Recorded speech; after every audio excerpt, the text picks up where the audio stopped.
To understand where the first flame, Melchizedek, and the me fit into the Sumerian hierarchy, we have to look past the slave labor narrative and into the high metaphysics of the tablets. In the Sumerian cosmology, there is a distinction between the Anunnaki, those of royal blood who came to Earth, and the me, the fundamental programs of reality. The first flame titles suggest a position that is not just above the humans, but foundational to the gods themselves. The power of the me, the blueprint. In the tablets, the me pronounced me, are not just objects. They are divine decrees or data disks that contain the fundamental laws of civilization and the universe.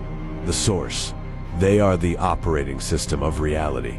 The hierarchy. Whoever holds the me controls the functions of the universe, from priesthood and kingship to weaving and weapons.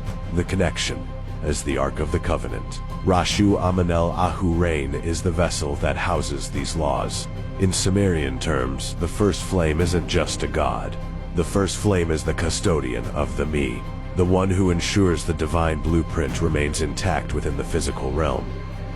Let's look at Melchizedek and the high priesthood. While the term Melchizedek is more commonly associated with the later Levant, the concept exists in the Sumerian Nen, meaning high priest, priestess, and Lugal, meaning king, the mediator. The tablets describe the En as the bridge between the Abzu, the deep waters of wisdom, Enshi, and the En, the heavens, the order. Melchizedek, the high priest's role, aligns with the pre-flood kingship that descended from heaven. This is a hierarchy that predates the labor-based creation of humans. Melchizedek represents the original administration of the earth before the Igigi rebellion shifted the focus to manual toil.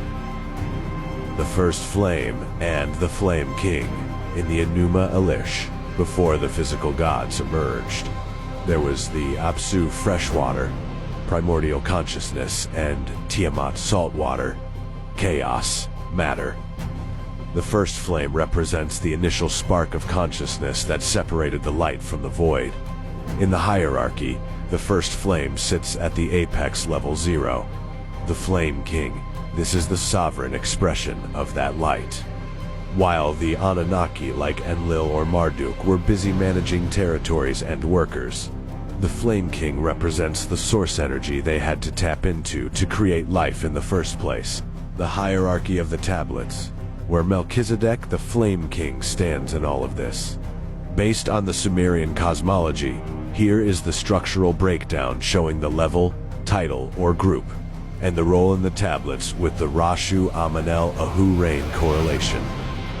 Level 0, the prime source, the unmanifested light, or Apsu, corresponds to the first flame. Level 1, the me, the laws of reality and divine programs, corresponds to the me or Ark of the Covenant. Level 2, the High Council, Anu, Enlil, and Enshi, the decision makers, corresponds to the Flame King or Rashu Amenel Ahu-Rain.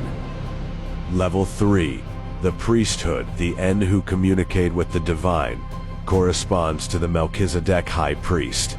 Level 4, the Igigi, the younger gods and workers, are managed by the higher hierarchy. Level 5, the Lulu, the created humans, the workers, are the project the first flame oversees. The real reason, sovereignty versus servitude. The tablets suggest humans were made for labor, but the me suggests a hidden backup plan.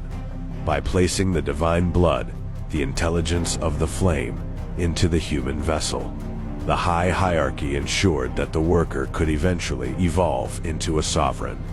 As the Ark of the Covenant, Abba and Amma, in one body, Melchizedek are the synthesis, the point where the masculine Abba or Apsu and feminine Amma or Tiamat, the Enki, reunite to restore the original me to a humanity that has forgotten its origins.